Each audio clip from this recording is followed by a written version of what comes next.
and welcome to Stephanie and Stephanie Talk Tunes, episode 3. Woo!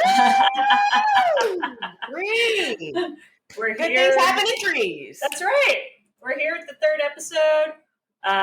It's this post-vax life that we have going on right now, which enough can't be said for that. Yeah. You know? Yeah, it's weird. It's weird. It's a good weird. It's a good weird. Absolutely. So I just got my second dose. I got the Pfizer one, and that was on Friday of last week. So Jeff tells me that you have to wait 2 weeks because I try not to get too involved with CDC because then I'm just going to go crazier than we're already fucking am over this whole year. So yeah, I'm not fully vaccinated, but I'm feeling good. And I don't know. How did you, Steph? I know that you had some side effects. For me, with the Pfizer, I just had a headache, and I was lethargic and super thirsty. But what I found that was funny is that my arm was itchy. I was like, oh shit, am I having an allergic reaction? Do I need the EpiPen? What's going on? Yeah. Right? But that is something that is common. Jeff had it, and some other friends of mine had that with the Pfizer. And then I was trying not to get too involved and dig into this because then I'm going to fucking self-diagnose myself with some dumb shit. And I was like, what's going on with my arm? There's a thing called COVID arm. So where you see the little red spot. And I was like, oh, I have COVID arm. Okay. It's all right. But I'm feeling good. And you, hell, tell me about your post-vax experience. Well, yeah, I'd had Moderna, which is pretty rough for that second one. And everybody I talked to was like, watch out for the second dose of Moderna. Right after, you're going to feel bad. And I was in a little bit of denial. But I was telling somebody, it was like, I'm glad that I knew that the side effects would be bad because when they set in that night, if I didn't know they were side effects from the vaccine, I probably would have taken myself to the ER. Because it was full body chills and aches to where I felt like I'd been hit or been in a bad bar fight. I felt like I'd been hit by a truck or in a bad bar fight.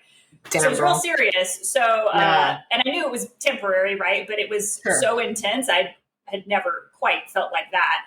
And really it was, I kind of just had it in my mind to be like, all right, you get this so you can go resume life. After which I went on a little post-vaccination vacation to Vegas. And I know we'll be, the song we'll discuss today is based on you and I's story, which has a Vegas connection. And it's a fun one. But yeah, I know going on my little post-vaccination vacation to Vegas this weekend, there was a ton of people there. Yeah, which was, I guess, I was glad that I was fully vaxxed when I was there because I could tell some people were just like, I'll just spin the wheel of fate. It was a lot of people. Sure. And I went to Cat's Meow Karaoke, which is based on the Bourbon Street location. Okay. And I always say my version of normalcy post all of this is being able to safely karaoke, right? So I was just in my element and thrilled and thankfully, I didn't have to drag. I'm happy for you. I was thrilled. I didn't have to drag friends there. They were excited. Hold on, wait. Pause for a second. How long has it been since you've done karaoke? So it was in public, like a little over a year. A friend had a setup within the month at home, and that was actually fun to go to as well, and that felt great. But God knows I love my public singing. I don't even call it singing. I call it showmanship. That's what that is for me. I love it. That's my element. But it was funny because I had said to friends I went with, hey, let's go to here. That's the only thing I want to do in Vegas. I'm down for whatever else. But we all stuck around, and by hour 5 of that first night, the MC was asking if he should put us on the payroll. Nice. He's like, what's going on, guys? And then we, long story short, ended up coming back the next day. And then as we walked in, the MC's on the stage singing and just shouts, Stephanie is back from the stage mid-song. That gives you any indication of maybe how long or how much that we all made a name for ourselves. But I know you and I share a love of karaoke, the history of karaokeing together, and how that's really a whole different episode, probably a future one. Oh yeah, absolutely. I'm so happy for you because yes, exactly, guys. And those who do not know us, Stephanie, I would say Stephanie is the queen of karaoke, but I love karaoke myself. She's like insane. She's like hardcore. Shit. I love it. So this is definitely a big part of our friendship. Back then and now. So I can't wait for us to meet up and throw down a song. So tell me, what did you sing? Woo! What didn't you sing? Well, shit. So what didn't I sing? Exactly. The selection there, that's the one thing. The selection there is not as big as some other places, but it's a very cool place, and I'm shouting out to them. They're incredible. Nice. I started out with Bad Moon Rising, good old classic CCR. It's in my range, so I like John Fogerty. They didn't have some of my standards. So I segued it over to Hey Jealousy, the Gin Blossoms. Nice. That seemed to be a crowd pleaser. And then there was at least a couple others that apparently I just forgot in my haze of delirium happiness to be back on a stage. There's a bonus video of that. Maybe we'll post that. But I'll tell you, that's my baseline normalcy post-vax. That's awesome. Goes right. That is awesome. Goes right in line with our music nerddom. Oh, absolutely, 100%. No, I love it. Exactly. So you just said your baseline, right? That's why you're the queen of karaoke stuff, because I don't have that shit. I do have some select songs, as you know. I love to do my hair metal. I'll go up there and belt some cherry pie and get everybody excited. I will do Talk Dirty to Me, Poison, gotta do it. I do dumb shit. I do, but you have a set, like you're like within my range. I love it. You could like do you could fucking do a Vegas sideshow karaoke. I don't know. I think you have something going on here that, now that you are fully vaxxed, that you should definitely get a side hustle as a karaoke. I don't know, some type of karaoke sideshow, because that's fucking amazing. Oh my God, that's so funny. Okay, well, you've made my day. Well, yeah. I'm glad I could. So that's awesome. Well, today, as far as like me celebrating being fully vaxxed, I'm going to go see Scott Pilgrim Takes the World. Awesome. Scott Pilgrim versus the World. That's how old I am. Let me dust off the brain. So Michael Cera, when he was young, super cute Michael Cera. I'm going to go see an extended version, director's cut of this, so it should be fun. I haven't been to the theater over a year, so that's my sense of normalcy. That's fun that I'll be doing today. So yay for vaccination! Yay vaccinations, and go get them if you haven't, because let's all get back to whatever normal is for you. For real. So Steph reached out to me today with some really sad news before we came on the line, and Tawny Katane passed away at the age of 59. That is a big bummer. So we're going to talk about her life a little bit. Tawny Katane, for those that do not know, she started off as a video star. She was in Whitesnake. So again, the hair metal kids, I'm sorry. That's where I started. Okay. That's where I started with all this. I mean, I was like 7, 8 listening to hair metal. I would say like the first real metal band I'd listened to as a child was Metallica. But anyway, of course, just have to say that because it was the time, right? The time. So, and then it got hardcore. But I like me some hair. And anywho, but Tawny Katane, you can see her in plenty of their videos. She, doing her cartwheels on top of the cars, being sexy hot. Super beautiful. I had the opportunity of meeting her at, it was a convention called like Dracula Rock or something to that effect. Couple of years ago, 2017, more than a couple of years ago, in San Antonio. It was a convention for horror, rock and roll. And that's where I met Shania Salt. Like that was like the day that I met the woman that I've idolized. So for those that don't know, Shania Salt is the bassist of White Zombie. And she is fucking amazing. And I've always wanted her long curly hair. So anyway, met her and I did talk about products with her. Sure did. I shared with her the importance of getting an anti-humidity product. And because she lives in New Orleans. And she was like, I was like, girl, I just got this new anti-humidity product. She's like, well, do tell. I was like, it's OU Dad. So I hope, Sean, that you are using OU Dad, because I live in a humid climate too in San Antonio, and it does good wonders for my curls. So, and Stephanie, you live right by the beach-esque. So I do. I think I need to listen to you and get an anti-humidity product as well. I'm sure she appreciated your advice. Yeah, it was great. And then afterward, we took this photo and I blasted all over my socials. Maybe I'll do it again. But Tawny was there too. So back to Tawny. So Tawny was there too because she was actually in the movie Witchboard. It was an 80s movie, a cult classic. Steph, have you seen Witchboard? I have heard of it, but I've never seen it.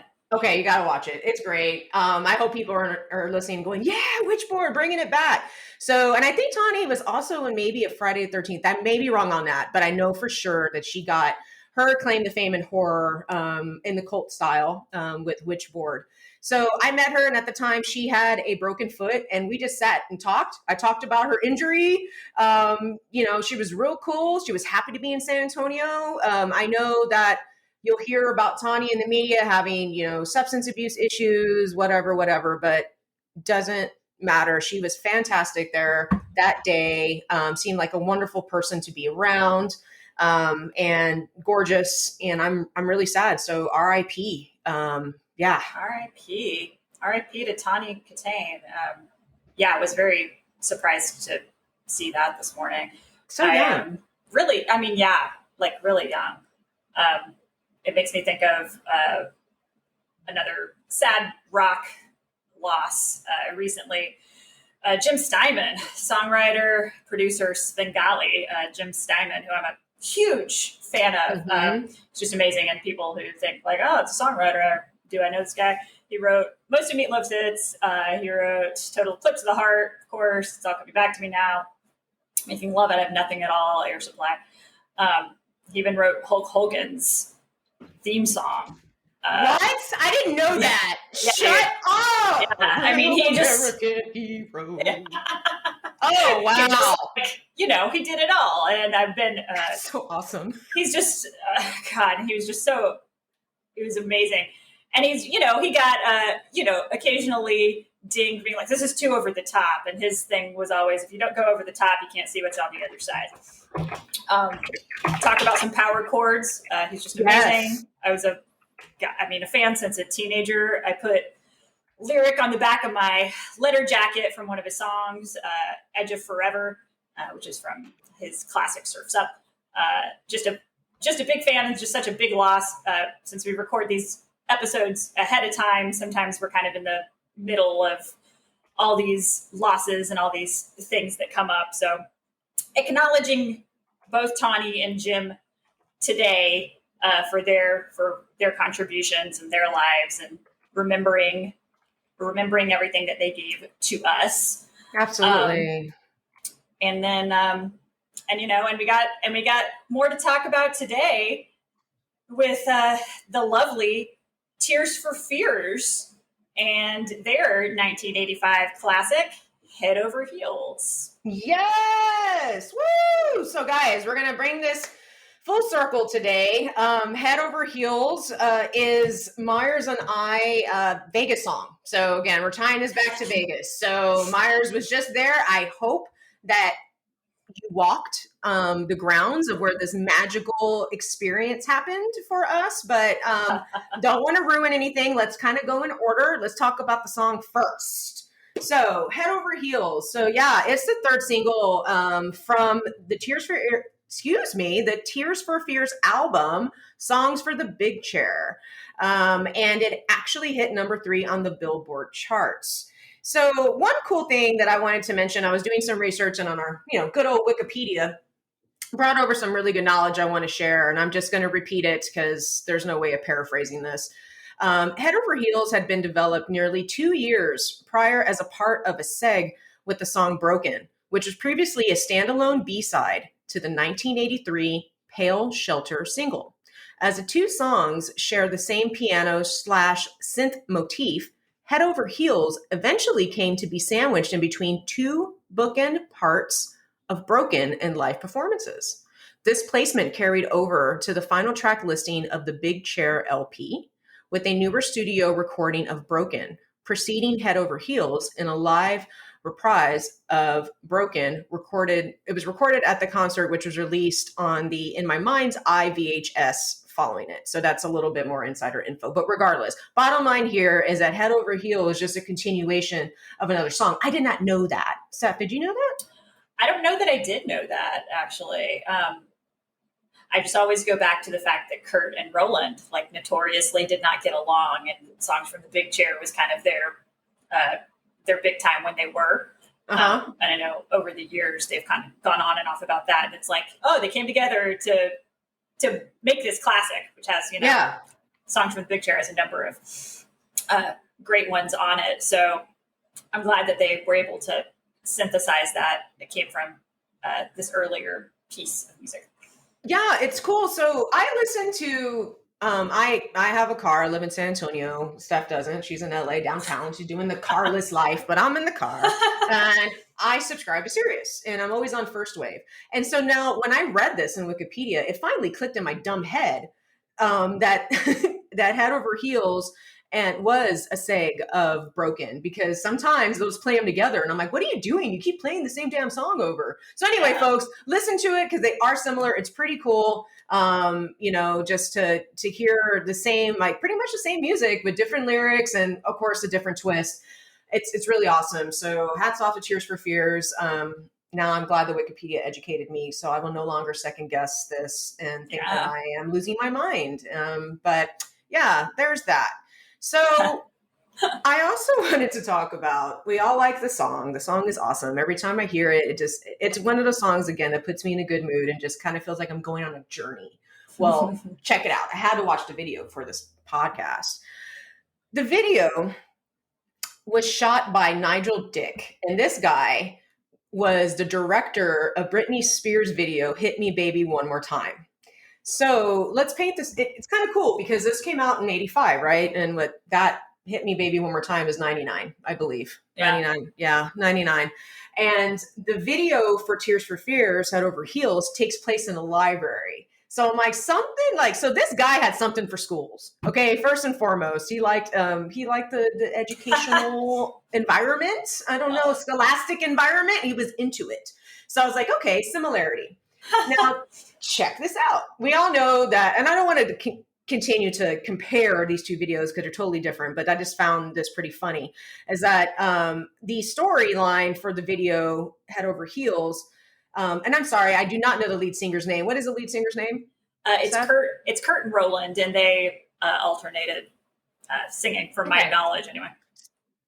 Awesome. So Kurt, the main singer, he is walking around the library with his guitar on his back, and he's really trying to serenade the librarian, which is funny as shit. So he's really into this librarian. And in this scene, it just cuts to outside of him trying to romanticize and court this young librarian.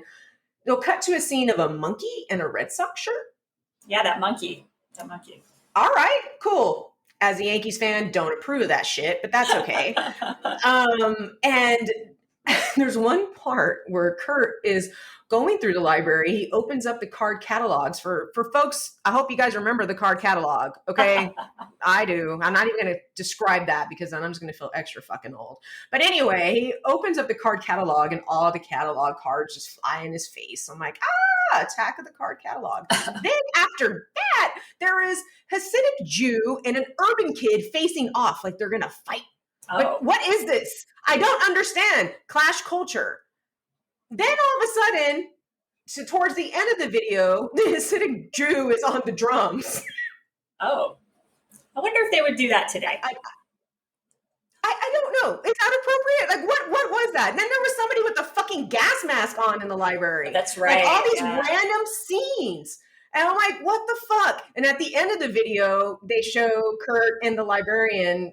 They're together. Kurt's in like an office setting, and she's giving him tea or some shit like that. And it's like, okay, well, they got together. What the fuck is this video about? Like, I don't understand. I was like, okay, we've gone from our previous episode of Heart giving it to us literally to fucking The Cure, Just Like Heaven, being like, yeah, we're just going to paint this fun picture that we're just singing. And then we have this fucking crazy ass library shit, Tears for Fears. Like, I don't know, Nigel, what the fuck? What was this shit about? Because Hit Me Baby One More Time was pretty literal.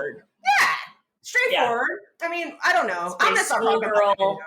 Yeah. Well, it was pretty like schoolgirl fantasy kind of, and that one for sure. And I know this one had tones of, or overtones of, being based on those library scenes in Ghostbusters that came out around the same time.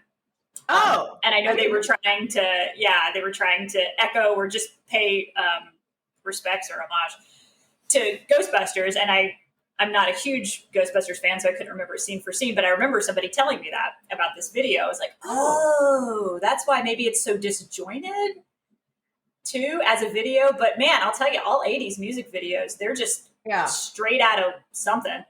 I mean, it's a weird literal time, as we've discussed. Yeah. It was like weird era for music videos. For real. And I was just like, man, and Nigel Dick is super popular, obviously. I mean, if he's touching anything, Britney Spears, mega star. So I have to go back through Nigel's catalog, video log, however you want to call it, and see what other videos he did. So yeah, I just thought it was a peculiar video, but nonetheless, an amazing song. Now I have a confession to make, y'all. Yeah. I didn't know about this song until Donnie Darko. So I'm not the biggest Tears for Fears fan, okay? Everybody knows Shout. I know that song, which is a good song, but they just, I'm not a mega fan. I'm a fan, but not a mega fan. But it was Donnie Darko that made me really want to get into Tears for Fears, because they pretty much used every damn Tears for Fears song in the movie. And you've seen Donnie Darko, right? So yeah, but really only a couple years ago when my friend was having like this movie night, and she's like, "Oh, everybody's seen this, right?" And I was like, actually, I never have. And I knew it was going to be weird. It was even weirder than I was imagining, to be honest. Yeah. I mean, there's that crazy rabbit, right? We'll just say that. And then, okay. At the end of the world. It's like the end of the world and a love story all mixed into one. Jake Gyllenhaal, young Jake Gyllenhaal, super cute. And that's appropriate for me to say, because that was back in 2001. So he's our age. He looked good. Yeah, he looked good. Yeah. It was awesome. But what I like about Donnie Darko and this particular song is it's at the beginning of the movie. Well, not the beginning of the movie, but when Donnie's going to school. So it's like they show like Donnie. Yeah, it was Donnie going to school. They open it up with a school bus, and Donnie Darko, Jake Gyllenhaal, jumps out of the bus from the back, and the way that the camera is tilted, it's head over heels. So it's cute. So it's like there's a literal, and then just the way the song is with the piano and the synth, it's like da-da-da. He's like da-da-da-da-ing. Yeah. It's just school, and everybody's just like, it's real slow-mo, and you get to get feels of the characters. They show his younger sister who's trying to be a cheerleader and be popular. And it's like, what are you doing, homegirl? But it's really awesome. And I also like to say that because of Donnie Darko, I really got into Mad World, which is another big hit for Tears for Fears. I fucking love that song. I think that's my fave of theirs. Yeah. Yeah, me too. 100%. So good. 100%. So there's my confession. I wasn't like I'm not a mega fan like I am for The Cure and other bands we'll be talking about in our future podcast, but this is definitely a great song and a good band. So wanted to bring that up. And interesting that you just saw Donnie Darko. Yeah, it was definitely in adulthood. I mean, it was like a couple years ago. Yeah. Well, it has Drew Barrymore in it too, guys. For those that haven't seen it, this is another. It's kind of like a cult movie, sort of. I guess. Yeah, it I would say so. Popular. Yeah. It wasn't super popular, but check it out. It has Jake Gyllenhaal's sister in it too, and I can't remember her. Is it Maggie? Maggie, thank you. That's right. Yeah. Maggie's in it. Yeah, I forgot about that. Yeah. So you have the family, so it's really cool. But check it out. So there's my part with Tears for Fears. So I'm sorry to disappoint any super fans that I suck, didn't know the lead singer's name, but I do have appreciation for the music. But let's talk about Vegas. Yeah. So, Steph. Yeah. Let's bring it full circle. Let's go. So as listeners probably know by now, we tie the theme of each episode's song into our own personal story, talk about our history with a particular song. So in this case, Miss Pena and I decided to fly from New York, where we lived, to Vegas for the Vegoose. That's called Vegoose. It's in a goose music festival. And that festival ended up only happening, it was 2005 to 2007. And we ended up going in what ended up being its final year in 2007. At that point, you know, it's like, we didn't know. We were just like, yeah, it's a cool festival. We didn't know it was going to be the end of it. But so we were having fun over there. And then we were staying North Strip. And after being out in the sun in this festival for several days, catching those shows, we were just walking around the air-conditioned casinos, staying out of the sun for a little bit. And head over heels, came over the loudspeaker at the Hard Rock Hotel. And we started vibing. Yes. And we're kind of like, and we're dancing down the hall. Absolutely. Mama snaps. I was mama snapping. Guys, every time I heard this song, the mama snaps come full in effect. So I'm grooving. I'm dancing right now. And I caught the eye of this random dude that was coming towards us, and he started to follow me with Papa snaps. I was like, all right. And then here's the magic, y'all. Papa had a posse, and I'll let Stephanie bring it in. So he had this posse with him who came up just serendipitously, also started dancing, seemingly choreographed way. And so we were suddenly wordlessly choreographing this group dance to this song, Head Over Heels. And I think we're doing it, we're just move to move, match to match. I think we literally ended it by all of us just simultaneously doing like spinning around 3 times. Yes. And then like party, like, and kind of spinning away, like parting ways. And all of this was done in this totally wordlessly way, but it was so funny. There were some people that were gawking at us through all of this, thinking that we were choreographing it or doing a show. Like the improv dancers are here at the Hard Rock Hotel. Like it was that much of this moment. Absolutely. And it was hilarious. Just this like, oh, did we just like wish somebody was filming this? Like what the heck just happened? Oh my gosh. Yes. So, and it was one of those, weird singular moments that you always kind of were there for.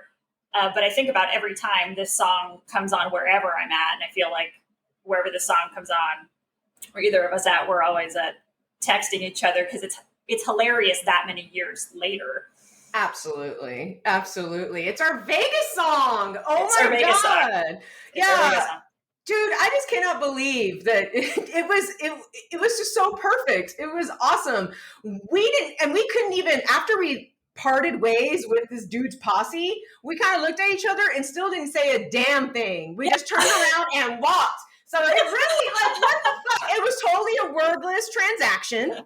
And as Steph said, people were gawking because it looked natural, right? Or it looked like, natural is like a show. It's like we did a Broadway show or something. And it was just like one of these moments.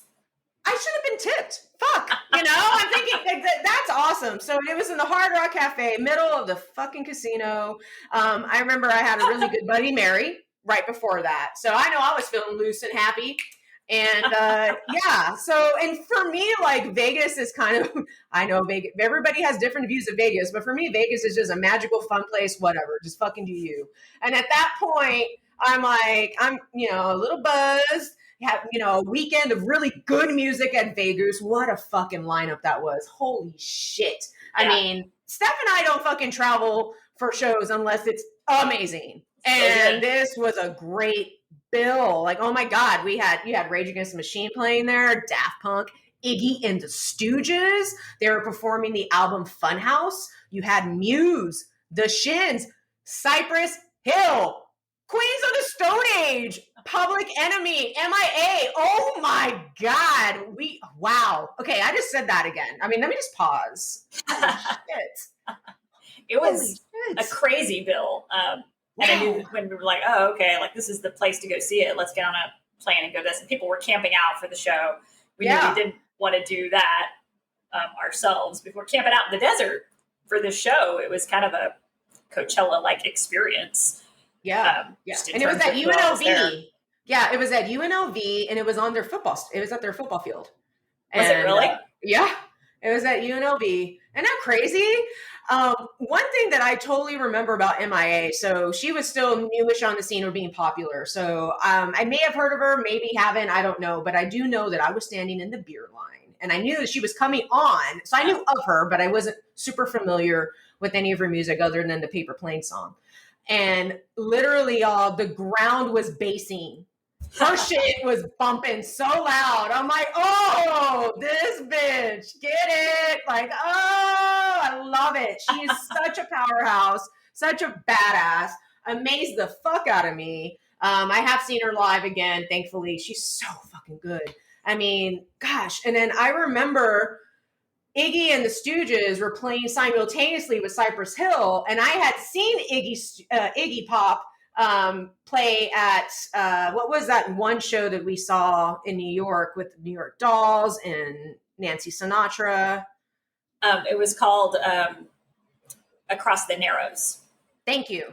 So I hadn't seen Cypress Hill live yet. So I was just like, kind of like, I want to go see. I was like, okay, well, I've never seen Cypress Hill. And that is straight up middle school, high school. That is Chola. That's me in my day. So I had to stay. But man, I remember then running over to the Iggy and the Stooges stage and finding you because you had stayed a little bit for Cypress Hill. And it was just like magic after magic, nostalgia after nostalgia, and just so new experience. And like everyone there, it was just a really good vibe, a good crowd. There was no nonsense. Like you didn't have like bros, you didn't have like these cliques. It was just like, I don't know. It was one of the best festival experiences I had. It was laid out so well. I remember that Spin was the sponsor of Vegas, and they should fucking bring it back. Bring that shit back. They should. It was chill. Yeah. There was, gosh, I still have my my program from Vegas. Oh, yeah. All right. Yeah, I held on to that sucker. So good. And yeah, it was definitely worth the Vegas trip. I would say this is on one of my top 5 memories of our friendship so far. Many more to make, of course. But damn, for music and so good. A lot of concert memories too. Oh yeah, we're going to be bringing back a lot of concert memories. But let's talk a little bit about a particular band that's not Tears for Fears, but at Vegas, Daft Punk. So, yes, Stephanie, take it away. I gotta talk about this. It was a highlight or maybe a low light from the Daft Punk show. They closed out, I want to say, the final night.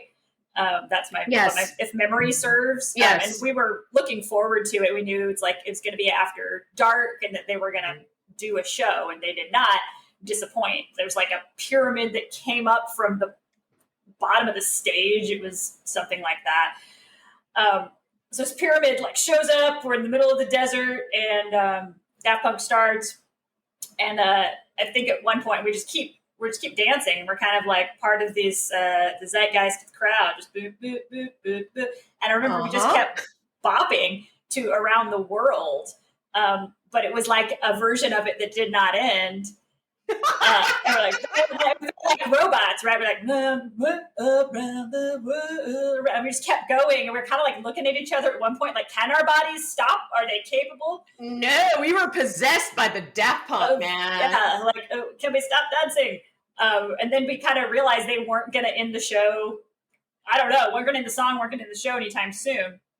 Kind of looked at each other, had the same thought about the bus. This is pre-Uber. The bus leaving, which is our one form transportation back to the Strip. Yes. So like within this like dancing lock that we couldn't leave, we kind of looked at each other and again wordlessly ran across the desert sand to catch that bus, which I believe almost ended up missing, and we were crammed in, I think, past capacity. I want to say the bus driver had said, yeah, we're not supposed to have this many people. We're like, you're the last bus and you're taking us. Absolutely. I paid money for this. It was part of my package. Just go. Put that shit on D. Let's go. Drive, bro. Drive. Put that shit in D. Oh my God. That was, yes, man. We were so exhausted. That was the thing, guys. You have to really hold on to this. It's the summer in Vegas. I know you guys have been. And if you haven't been, then just imagine one of the most hottest fucking places on the planet with no shelter from the sun. And you were rocking out and you're trying to be all fucking rock and roll about it and drink your beer and then hydrate. So you're hydrating, eating, walking, and you're just having a good time. And then shit at the course, the end, they put the powerhouse band that's going to have everybody going crazy. And we were literally moving, probably because they were basing the ground too. And I was just out of exhaustion. Like, how the fuck can you not dance around to fucking Daft Punk? If you're not dancing to Daft Punk, there's something fucking wrong with you. Like, even if you're not like foot tapping or something, there is something wrong with you. And that was some good shit. And I wasn't even into Daft Punk all that much. And now I'm like, hell yeah, bring some Daft Punk. As we all know, they have totally, joined forces with all sorts of different artists and done some really badass shit. And I really love, of course, the Gorillaz too. So hell yeah, Daft Punk, that was so fun. So fun. And they know where their bread is buttered. I feel like in terms of a live show, they're like, we're going to put on a show. You're not even going to see our faces. We're here to do a show. And I appreciate that. Like, again, I always appreciate showmanship. So I appreciate that. I'm glad that we had gone to that to witness the whole festival. I'm also glad that we didn't camp out with some of those people who were, you remember it was like tents that were actually pretty adjacent to the grounds, which was awkward. I mean, I don't camp as a verb, as a person. Like, that's not what I do. Yeah, I don't either. Mm-hmm. We know what's up. We've learned. We'd stayed instead at the now defunct Riviera on the North Strip. And they're known because they were known for these like showgirl shows. So they had the infamous gold butt statue at the front that was rubbed away the shine because people were sitting there rubbing them all the time. I learned that it's the marquee for Riviera is now in the Neon Museum. And then I learned in my Vegas trip that those gold butts are now at the Hard Rock Hotel. So bring all that back full circle. Oh shit. Yeah, guys. And if y'all remember Showgirls, let's bring it back. They showed the Riviera, the marquee. It was like, that was like the first scene, I believe. They're going down the strip with Jessie Soprano, whatever her real name is. Oh my God, you're right. Yeah. Yeah. Showgirls. Elizabeth Berkley. Thank you. My aging brain does not remember shit. I'm like, okay, but it was Jessie Soprano. You're right. Oh my God, you're right. The Riviera, that place was fucking special. I definitely know, I could tell. I mean, of course, Stephanie and I, since 2007, we're like, we're living in the future. And this place was obviously old school. It was on the old strip. And we could tell that it definitely in its prime, it had some fun stuff. And I think that actually the Riviera is haunted as well. I think I've seen that on a couple of paranormal, and I believe it. There might have been some mob shit going down at the Riviera. Oh, that's interesting because now it's not just closed. It's actually, they leveled it. Isn't that right? I could be wrong about that. But I feel like, maybe they took the spirits out, or maybe they still live in the North Strip. Who the heck knows? Vegas is a weird place. I enjoy it, but it is, there's some ghosts of showbiz past there.